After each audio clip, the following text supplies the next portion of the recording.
अस्सलामु अलैकुम वरहमतुल्लाहि वबरकातुहू। इय्याका नअबुदु व इय्याका नस्तईन।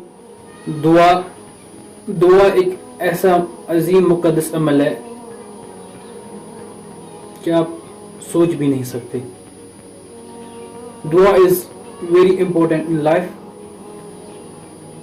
हम किसी वक्त किसी मुश्किल में फंस जाते हैं, फिर हम कहते हैं कि ये हमारी तकदीर में लिखा है, हम क्या कर सकते हैं। लेकिन अल्लाह ताला ने भी तकदीर दो तरह की बनाई है। अल्लाह ताला ने एक तकदीर दो तरह की बनाई है। एक तरह की तकदीर ये है कि अल्लाह ताला ने कहा है कि ये बंदा इस मुश्किलात में फंस जाएगा, फिर ये मुझसे दुआ मांगेगा, मैं इसकी ये दुआ कबूल करूंगा। वो अल्लाह ताला ने तकदीर में ही लिखा है कि ये मुझसे दुआ मांगेगा, फिर इसकी मैं ये दुआ कबूल कर दूंगा। दूसरी दुआ ये है कि दूसरी तकदीर ये है कि ये बंदा किसी वक्त किसी मुश्किल में फंस जाएगा। अगर इस बंदे ने मुझसे ये दुआ मांगी, मैं इसको इस मुश्किलात से बाहर निकालूंगा। अगर नहीं मांगी, नहीं निकालूंगा। हम क्या करते हैं, हम किसी वक्त किसी मुश्किल में फंस जाते हैं। हम कहते हैं कि हमें तकदीर में ये लिखा कि हम कर क्या सकते हैं। तकदीर एक ऐसा दुआ एक ऐसा अजीम मुक़द्दस अमल है कि ये तकदीर को भी टाल सकता है, ये तकदीर को भी बदल देता है। हम नमाज पढ़ लेते जल्दी जल्दी, फिर चले जाते हैं। नमाज पढ़े आराम के साथ, नमाज पढ़ने दिल लगाकर नमाज पढ़ना चाहिए। नमाज के बाद फिर दिल से दुआ मांगना चाहिए। अल्लाह ताला कबूल भी कर लेता है। या किसी वक्त कबूल नहीं हुई कि हम फिर अब कहते हैं कि हमारी दुआ कबूल ही नहीं होती, कि हम दुआ क्यों मांगे। जब एक बार नहीं, दो बार नहीं, तीसरी बार इंशाल्लाह कबूल हो जाएगी। अगर कबूल हुई भी नहीं, अल्लाह आप ये खुश हो जाए कि अल्लाह ताला हमें इस काबिल समझता है कि वो हमें आजमा रहा है। जो पहले साहबी जो दुआ मांग रहे थे, अगर उनकी दुआ कबूल हो जाती थी, वो खुश हो जाते थे। वो खुश हो जाते थे कि हमारी दुआ ये कबूल हो गई।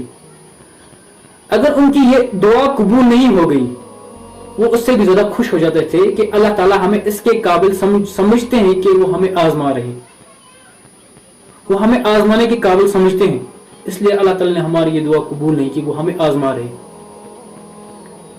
हम क्या करते हैं, अगर हमारी दुआ कबूल हुई ठीक है, अगर हमारी दुआ कबूल नहीं, फिर हम दुआ मांगना ही छोड़ देते हैं।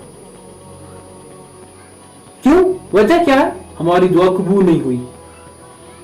कम से कम समझो हमारी दुआ कबूल क्यों नहीं हुई, क्योंकि अल्लाह ताला हमें इसके काबिल समझता है कि हम इसके काबिल हैं कि हाँ, अगर अल्लाह ताला ने हमारी दुआ कबूल नहीं की, अल्लाह ताला हमें आजमा रहे हैं। अल्लाह ताला हमें आजमाने के काबिल समझता है, इसलिए हमारी दुआ कबूल नहीं हुई, अल्लाह ताला हमें आजमा रहे हैं। हमें खुश होना चाहिए, उससे ज्यादा खुश होना चाहिए।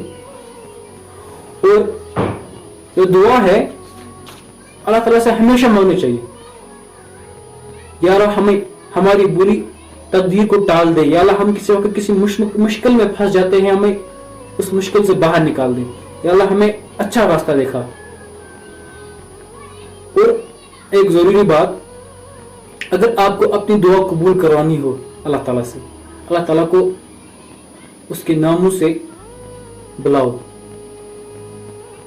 या अल जब्बार मेरी ये दुआ कबूल कर ले, या अल्लाह ताला के बहुत सारे नाम हैं, या अल जब्बार, या रहमान, या रहीम।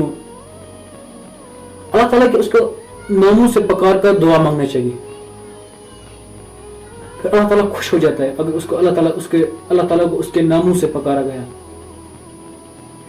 फिर अल्लाह ताला वो दुआ जल्दी कबूल कर लेता है।